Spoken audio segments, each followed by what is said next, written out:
Hi there, welcome or welcome back to the Books R Us. Today I'm running you through all the books that are possible reads for me during the month of May. So my May to be read, but with a lot of options once again. As you may know by now, I have organized all of my to be read books by month. And this time, once again, I try to put some organization to the madness. I don't know if it's going to help, but I have some very rough categories once again. Let's just get started, shall we? I always tend to start with the series on my to be read for the month because I know I won't be reading those. I intend to do a year of series in 2026. So I'm reading standalones in 2025 or continuations of series that I am already reading. Now, the first series that is on my May shelf is the Foundryside series by Robert Jackson Bennett. All that I know about this one is that it is happening in a fantasy world and that it is about a thief. But I haven't really checked out what else it is about or what the plot of this story is, because I know that I won't be reading it this year. Next, I have The Chronicles of Chrestomancy by Diana Wynne Jones. This trilogy is also about a fantasy world, or more specifically, I believe, about different fantasy worlds, and they are somehow connected. It's like parallel universes or something like that. It does seem very interesting, and I love the covers for these. I do think it's very young adult, or no, even middle grade level though. Also by Diana Wynne Jones, I have the Howl's Moving Castle trilogy. It's in the box, but this is what they look like. I have seen the movie, the Studio Ghibli movie of Howl's Moving Castle, and I really enjoyed that one. I did not know that it was part of a trilogy, and I am looking forward to reading these one day. Then I have this box, which isn't actually a series, but these are all books by Alice Oseman. Now, Alice Oseman I know because of Heartstopper, which I truly enjoy, but those are graphic novels, and these are books. I believe all of these are about people who are not really happy with who they are or who are still discovering who they are. So that's interesting. The titles are Loveless, I Was Born for This, Radio Silence, and Solitaire. Then I have some actual children's books. I have Winnie the Pooh by A.L. Milne. Of course, I've read this before, but it seemed like fun reread for May because I want the sun to shine and I want to feel happy. And then I have The Giving Tree by Shel Silverstein, which I have not read before, because I think this is an English children's book, and it's one of those children's books that really hasn't integrated into the Dutch culture over here. So I'm looking forward to reading this one because I have seen it being referenced in a lot of things, because it's very common, I think, to have read this if you were born in a native English country. Next, I discovered that in May I have a lot of books that are about personal relationships, different types of relationships. For example, I have The Darling Buds of May, which I also put in there because of the title, because it has May in there, by H.E. Bates. This one is about family relations and how this family is working together. Then there's The Push by Ashley Audrin, and this one is specifically about the relationship between a mother and her children and the way she looks at one child and the way she looks at her other child. I have heard it's pretty heavy to read, but I am looking forward to reading this one. Then I had a lot of books that have to do with sibling relationships. First off, there is Gentlest of Wild Things by Sarah Underwood. I am interested to read this one. I have read another book by Sarah Underwood, which was also based on Greek mythology. Trying to remember the title. It was Lies We Sing to the Sea. And this one is about two sisters, and I believe that one sister is trying to protect her other sister from a bad relationship, maybe. Then there's Howard's End by E.M. Forster. This one is about different families, but specifically about the sisters who are trying to help people from another family, which is in a lower class than they are.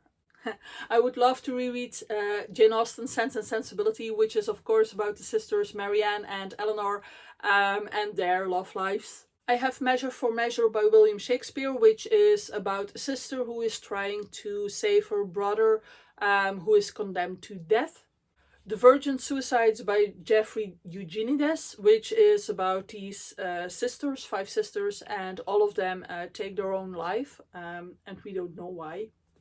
The Safekeep by Jael van der Woude.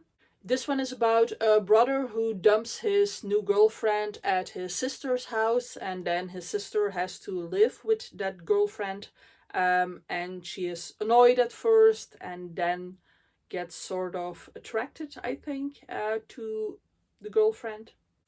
We Are All Completely Beside Ourselves by Karen Joy Fowler. This one is about a girl named Rosemary, I think, and she's in college. But she remembers that when she was 5, she had this other sister, a little sister who disappeared. And now she is going to go and see if she can unravel the past and see whatever happened to that little sister. Greta and Velden by Rebecca K. Riley. This one is about a brother and sister, Greta and Velden, and their respective love lives. And then there's Blue Sisters by Coco Milor. This one is about 4 sisters, but one of the sisters dies. And then the other 3 sisters come together again to mourn and to talk. Moving on to romantic relationships, there is The Baby Dragon Cafe by A.T. Qureshi, which is about someone opening a cafe with dragons. It's like a cat cafe, I think, but with dragons. But it is actually a romance. I think the person opening the cafe then meets someone who is trying to help her or something, and then they'll probably fall in love. Dating and Dragons by Christy Boyce. I have read Dungeons and Drama last year by her, and I kind of liked that one. It was very cute. So I think this is more of the same. Much Ado About Nothing by William Shakespeare, which is about this woman and this man, and they have this good connection, but like friendly connection, and then their friends start to set them up and to point out how well they get along, and they start to feel like maybe there should be more between them. Tilt by Emma Pate. This one is about a woman who is in a supermarket when this earthquake starts, and she's actually pregnant, and she was feeling a certain way about her husband and about being pregnant, but now she is, I guess, stuck in the supermarket, or because of the traumatic event, she is starting to feel differently. You Are Here by David Nichols. This one is about a man and a woman, and they are being set up by friends, I think. And I believe they are set up to have this walk together or take a walk together. And then there's The Fountainhead by Ayn Rand. Now, I don't know if this belongs with the relationship category at all. There was very little information on the blurb on the back of the book, and it said that there was a type of relationship, so I put it here. And then the last ones are about different kinds of relationships. We have Mrs. Dalloway by Virginia Woolf, in which Mrs. Dalloway is portrayed by family and friends, so friend-like relationships. Here I've got A Man Called Ove by Frederick Bachman. This one is about neighbors, or this elderly neighbor. And then there is The Heaven and Earth Grocery Store by James McBride, which is about small town relationships, also very neighborly, I think. It's about a small town and they find a skeleton in a well. Moving on to a stack of books about people with difficult pasts, we have The Mayor of Casterbridge by Thomas Hardy, which is about a man who sins a lot. Then there's Sharp Objects by Gillian Flynn. I have seen the series, which was amazing. It was really well done. So I'm not too sure I want to read this one yet, because I still remember everything that happened in the series anyway.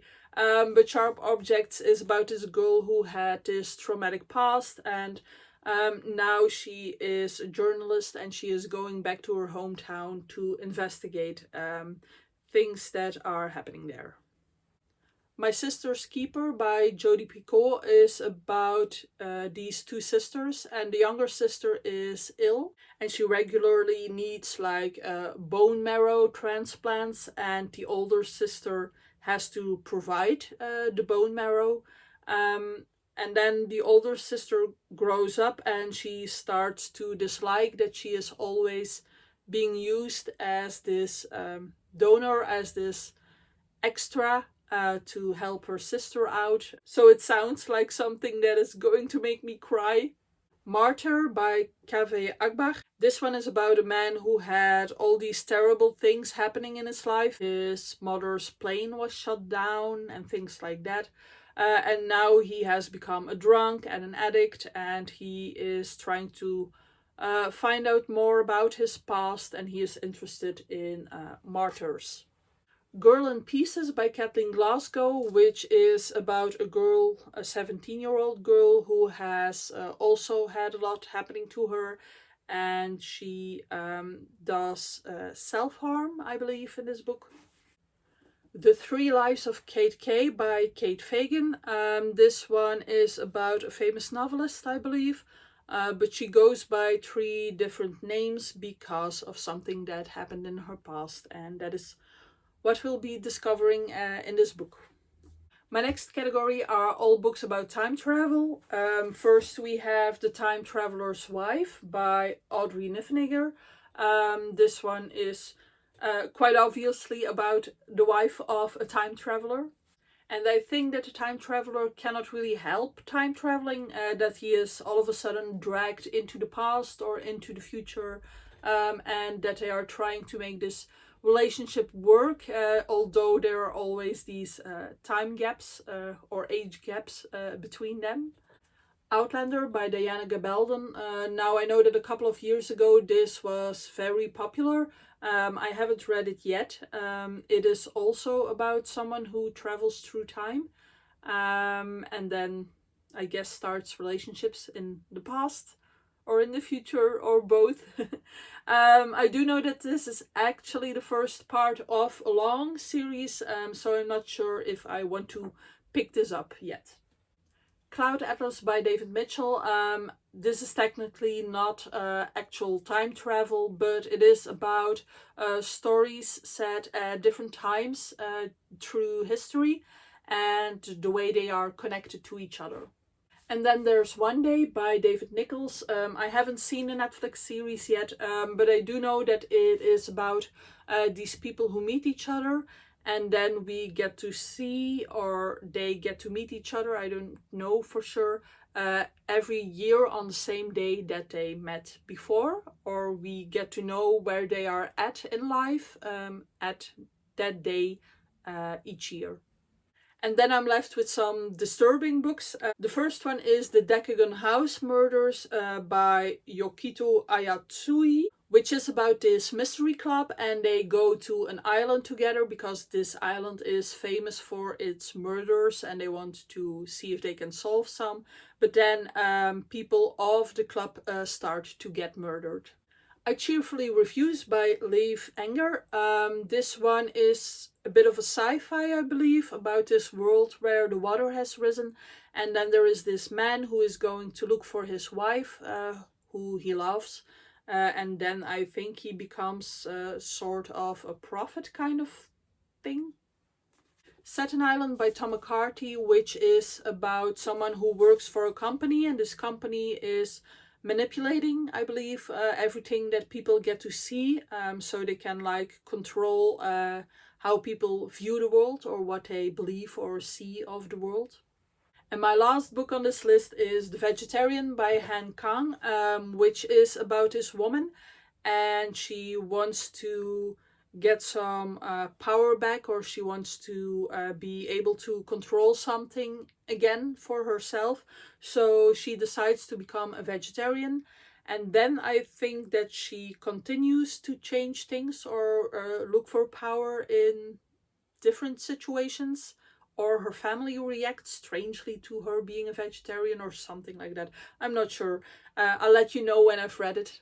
Alright, once again, that's it for me. If you have any recommendations for me about the books that I've shown you, if you want to tell me which one I should definitely read, please let me know in the comments. If you like this video, please leave a like. If you haven't subscribed yet, please do so. It would mean a lot to me. And I hope to see you soon in another video. Bye!